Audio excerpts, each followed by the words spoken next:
தென்னாடுடைய சிவனே போற்றி எந்நாட்டவர்க்கும் இறைவா போற்றி। अरुणाचल शिव मेरे शिव चैनल पर आप सबका स्वागत है। सबसे पहले तो आप सभी शिव भक्तों को कोटि कोटि प्रणाम। बात करते हैं बिल्व वृक्ष यानी श्री वृक्ष की महिमा के बारे में, और इस वीडियो में हम बात करेंगे श्री वृक्ष यानी बिल्व वृक्ष की प्रदक्षिणा के बारे में। बिल्व वृक्ष की महिमा के बारे में बहुत सारे वीडियोज इस चैनल पर पहले आ चुके हैं, और रेंडमली मैं कुछ वीडियोज में कहीं कुछ ना कुछ चीजें बिल्व वृक्ष के बारे में आप सभी शिव भक्तों के साथ शेयर करता रहता हूं। तो जिन शिव भक्तों को बिल्व वृक्ष में ज्यादा इंटरेस्ट है, बिल्व वृक्ष के बारे में उनको इधर उधर से पूर्ण रूप से जानकारी प्राप्त नहीं होती, तो इस चैनल पर आपको प्लेलिस्ट मिल जाएगी। बिल्व नाम से प्लेलिस्ट है, वहां जाकर के आप बिल्व से संबंधित वीडियोज देख सकते हैं, जिसमें महाबिल्व भी है और बिल्व गायत्री मंत्र और बिल्व के बारे में जो स्वामी ने लीलाएं की है वो सभी उत्पत्ति की, और बिल्व के जो मुख्य नाम है वो सब भी वहां पर आपको पूरी इंफॉर्मेशन मिल जाएगी। इस वीडियो में हम बात करने वाले हैं बिल्व वृक्ष की प्रदक्षिणा का क्या महात्म्य है और किस प्रकार से करनी चाहिए। बिल्व वृक्ष देखिए, भगवान का अमृतोद्भव वृक्ष से ऐसा वर्णित है। अमृत स्वरूप साक्षात शिव स्वरूप बिल्व वृक्ष है, और बिल्व वृक्ष के औषधीय गुण भी है, और बहुत सारी चीजों में, औषधियों में, पूजा पाठ में, हर जगह बिल्व वृक्ष एक असम्मानित वृक्ष है। बिल्व वृक्ष ऐसा वृक्ष है जिसके ऊपर जो फल लगते हैं वो फल पकने के बाद पुनः हरे हो जाते हैं, कच्चे हो जाते हैं। ये ऐसी फैसिलिटी केवल बिल्व वृक्ष की ही है। बिल्व वृक्ष के बारे में अनेक तथ्य है, किंतु इस वीडियो में हम बात करेंगे प्रदक्षिणा के बारे में।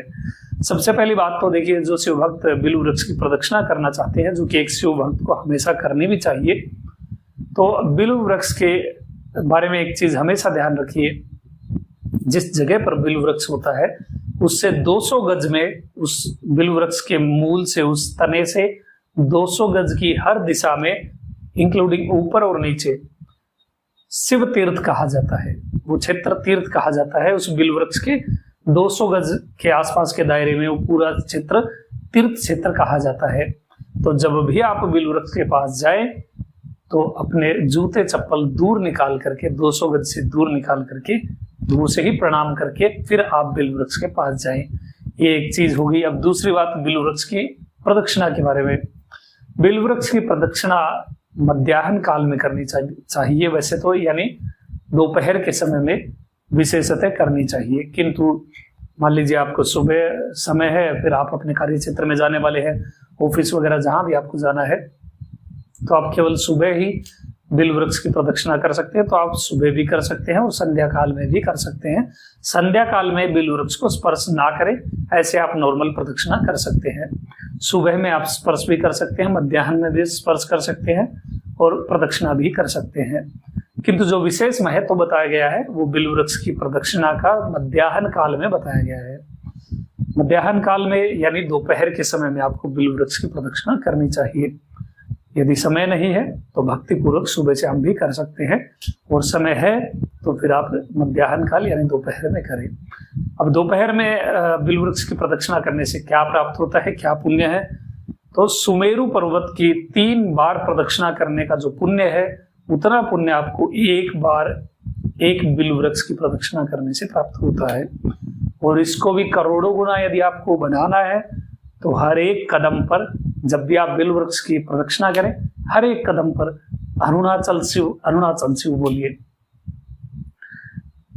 ये अरुणाचल शिव बोलते हुए जब आप बिल्व वृक्ष की प्रदक्षिणा करेंगे तो मैं बता नहीं सकता, ना मेरी क्षमता है या किसी की भी क्षमता है कि क्या पुण्य आपके होने वाले हैं, क्योंकि अरुणाचल शिव साक्षात भगवान शिव है। कैलाश तो फिर भी भगवान का स्थान है जहां स्वामी रहते हैं, किंतु अरुणाचल तो साक्षात भगवान का शरीर है। काशी में मरने से मुक्ति मिलती है, आपके कमलाले में जन्म लेने से मुक्ति मिलती है, दब्र सभापति नटराज के एक बार दर्शन कर लेने से मुक्ति मिलती है। किंतु ये जरूरी नहीं कि हम काशी में जाकर मरें, हमारी मृत्यु काशी में ही निश्चित है, ये किसी को नहीं पता। जन्म लेना कमलाले में ये भी किसी के हाथ में नहीं है, और नटराज में जाकर के चिदम्बरम में दर्शन एक बार कर आए, ये भी हर किसी के लिए संभव नहीं है। तो हर किसी के लिए, हर एक शिव भक्त के लिए संभव क्या है? स्मरणात् अरुणाचले, यानी अरुणाचल का स्मरण मात्र मुक्ति प्रदायक है। काशी से भी, कैलाश से भी, सब जगह से पावरफुल क्षेत्र अरुणाचल है। तो अरुणाचल का जब आप स्मरण करते हैं तो आपकी मुक्ति निश्चित होती है। जो शिव भक्त सदैव अरुणाचल शिव करते रहते हैं, वो साक्षात शिव स्वरूप हो जाते हैं। उनके दर्शन से दूसरों के पाप नष्ट हो जाते हैं। ऐसी महिमा अरुणाचल शिव बोलने की है। तो अरुणाचल शिव बोलते हुए जब आप बिल्व वृक्ष की प्रदक्षिणा करते हैं तो आप स्वयं सोच लीजिए क्या अधिक पुण्य आपको प्राप्त होने वाला है। तो मध्याह्न काल में आप बिल्व वृक्ष की प्रदक्षिणा कर सकते हैं और सदैव अरुणाचल शिव बोलते हुए बिल्व वृक्ष की प्रदक्षिणा करें। कुछ क्षेत्रों में बिल्व वृक्ष की प्रदक्षिणा किसी नए कार्य को प्रारंभ करने से पहले भी की जाती है। ये कार्य आप भी कर सकते हैं। बिल्व वृक्ष से आशीर्वाद स्वरूप आप उनकी हाथ जोड़ करके प्रदक्षिणा करें अरुणाचल शिव बोलते हुए। जब जो कोई भी आपको अपना नया कार्य प्रारंभ करना है तो आप बिल्व वृक्ष की प्रदक्षिणा प्रारंभ करें और उसके बाद आप अपना कार्य प्रारंभ कर सकते हैं। अब बहुत सारे शिव भक्तों के मन में डाउट होगा कि नया कार्य प्रारंभ करने से पहले कितनी प्रदक्षिणाएं करें, क्योंकि इतनी सारी चीजें इधर उधर से सुन करके दिमाग में घुस चुकी होती है कि हर जगह कंफ्यूज होते हैं शिव भक्त। तो बिल्व वृक्ष की आप 7 प्रदक्षिणा भी कर सकते हैं, आप 11 भी कर सकते हैं, 21 भी कर सकते हैं, 3 भी कर सकते हैं, 108 भी कर सकते हैं। आपकी श्रद्धा के अनुसार जितने भी आप करें प्रेम पूर्वक, श्रद्धा भाव से और बिना किसी हड़बड़ी से, बिल्कुल एकाग्रचित होकर के अरुणाचल शिव बोलते हुए चाहे एक प्रदक्षिणा करें, लेकिन बिल्कुल अपने शांत चित्त से श्रद्धा भर करके अपने हृदय में, तब आप बिल्व वृक्ष की प्रदक्षिणा करें और फिर अपना कार्य प्रारंभ करें। तो आपको, क्योंकि बिल्व वृक्ष को सफलता का प्रतीक भी माना जाता है, इसलिए बहुत सारे क्षेत्रों में नया कार्य प्रारंभ करने से पहले बिल्व वृक्ष की प्रदक्षिणा की जाती है। ये कार्य आप भी कर सकते हैं। और नया कार्य अर्थात लक्ष्मी प्राप्ति या फिर रोजगार या फिर जो भी आपका कार्य होता है वो सीधा सीधा लक्ष्मी से ही संबंधित होता है। तो लक्ष्मी स्वरूप, श्री स्वरूप बिल्व वृक्ष है। माँ लक्ष्मी से ही बिल्व वृक्ष की उत्पत्ति हुई। तो ये एक सफलता का प्रतीक भी माना जाता है। जब भी आप ये कंसेप्ट आप अपना सकते हैं, आपको नया कोई कार्य प्रारंभ करना है, शुभ कर्म करना है, तो आप बिल्व वृक्ष की प्रदक्षिणा करें। किसी भी दिन कर सकते हैं आप, किसी भी दिन। रविवार को विशेष महत्व होता है, किंतु किसी भी दिन आप बिल्व वृक्ष की प्रदक्षिणा कर सकते हैं। और बिल्व वृक्ष में और शिव में कोई भी भेद नहीं करना चाहिए। इन सब बातों के साथ एक विशेष चीज एक शिव भक्त को हमेशा ध्यान रखनी चाहिए। हम बिल्व वृक्ष का सेवन सदैव करते हैं, उनका आशीर्वाद लेते हैं, उनकी कृपा प्राप्ति के लिए प्रयत्न करते हैं, उनके पत्र जो होते हैं, जो पत्ते होते हैं, उनको स्वामी पर चढ़ाते हैं। किंतु इसके साथ ही हमारी एक ड्यूटी भी हो जाती है, एक शिव भक्त की होनी भी चाहिए कि वो बिल्व वृक्ष की सेवा करे। बिल्व वृक्ष के तने में जल को भरकर रखे या नए बिल्व वृक्ष अपने क्षेत्र में लगाए, नए बिल्व के पौधे उगाए और उनकी देखभाल करे।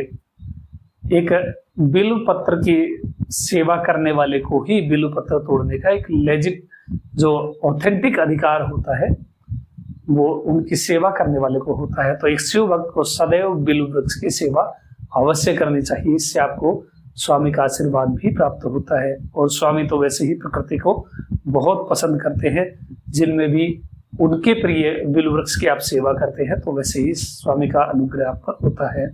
तो ये थी जानकारी बिल्व वृक्ष की प्रदक्षिणा के बारे में। अभी तक के लिए इतना ही। आपका दिन शुभ हो, महादेव कृपा करे। अरुणाचल शिव।